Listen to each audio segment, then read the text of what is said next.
सजिलो छ साबुन बनाउन। यसरी गर्नुभयो भने एकदम राम्रोसँग हुन्छ। हिजोको भिडियोमा तपाईले कास्टिक सोडा र पानी कसरी बनाउने मिलाउने भनेर हेर्नुभयो। आज हामी 1 लिटर तेल बराबरको साबुन बनाउँदैछौँ। यो चाहिँ हाम्रो 1 लिटर तेल हो। यो तेल मनतातो अथवा मोडरेट टेम्परेचरको हुनुपर्दछ, जस्तै 40 डिग्री यस्तोमा हुनुपर्दछ। र यो तेलभित्र देख्नु भएको सिया बटर हो। सिया बटर चाहिँ हार्ड फर्ममा हुन्छ र यसमा मैले यसरी तेल थपिरहेको छु। यो कोका बटर हो। कोका बटर पनि हार्ड फर्ममा हुन्छ। हामी हाम्रो साबुनमा सिया बटर र कोका बटर हाल्छौँ।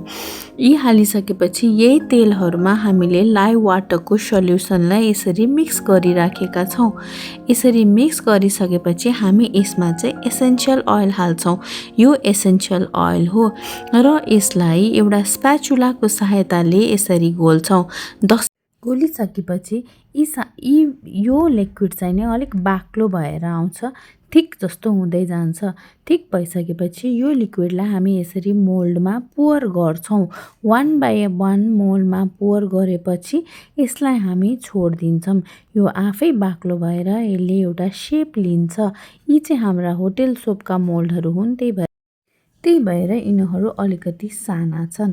जस्तो मोल्ड हाल्नुभयो त्यस्तै साबुन बन्छ। ठुलो मोल्ड हाल्नुहुन्छ ठुलो साबुन बन्छ, सानोमा सानो, गोलोमा गोलो, लाम्चोमा लाम्चो। साबुनले मोल्ड अनुसारको आफ्नो आकार लिन्छ।